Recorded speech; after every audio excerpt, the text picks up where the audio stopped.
With San Francisco's training camp just a few days away, still the biggest question on the offensive side of the ball is what they're actually going to do at the left guard position.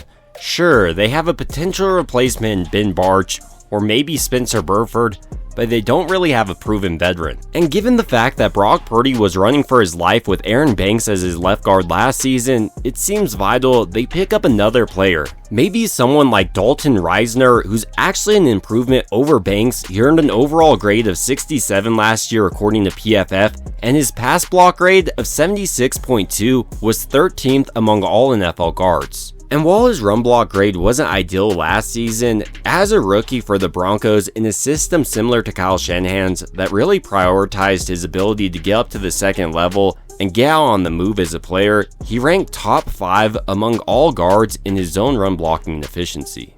Maybe the best part for San Francisco though is they'll get all this production for a much cheaper value than the Packers paid. You would only probably have to pay right around $3.3 million for him headed into the season, and that would allow other players like Drew Moss, Connor Colby, and Ben Barch to continue to develop. And even if Dalton Risner loses out to one of those players, that's actually a good thing for San Francisco because he's also a versatile player. During his college career, for instance, he started a full season at center and started the rest of the seasons at tackle. And if you know anything about Chris Forster, San Francisco's offensive line coach, he loves a player with versatility. So given the fact that Dalton Risner looks like he's capable of not only being San Francisco's starter, but a potential backup at every position across the line, I want to look over the reasons why San Francisco should look into signing him, as well as the reasons why they should stay away, before finally concluding with the overall possibility of them signing Dalton Risner. But initially starting out, the biggest reason I believe they should sign him as a player is the pass blocking efficiency he offers. Like I was mentioning, he was a 13th highest graded guard in this aspect of his game according to PFF last year, but maybe more impressive than that is he gave up 0 sacks and had 0 penalties during the entire season while doing that.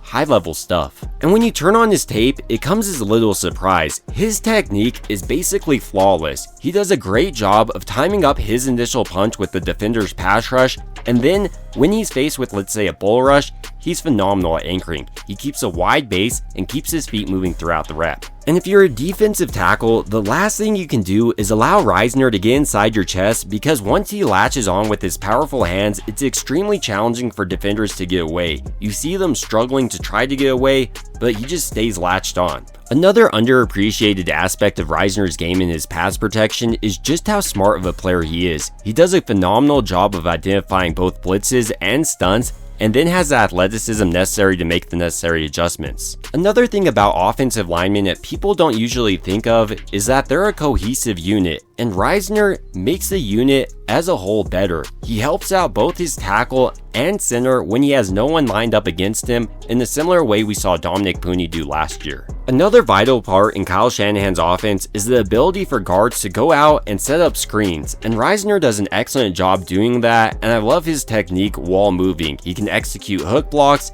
and while he won't always drive defenders into the ground, I do think he does a great job with his positioning. Which kind of leads us into his run blocking. I think personally he would see a lot of success in Kyle Shanahan's scheme because he can go ahead and double his way up to the second level, make his way up to the second level by himself, pull across the offensive line, basically do everything necessary to be an effective guard in his own system. Another thing about the 29-year-old guard is he has a ton of experience. In just 6 seasons, he's already played in 87 games, and he's been pretty productive doing that, especially as a pass blocker. And I think for Purdy, you might want to invest into a guard that's only going to cost $3.3 million and would be an immediate upgrade over Aaron Banks and probably Ben Barch, Spencer Burford, basically anything you have as a pass protector.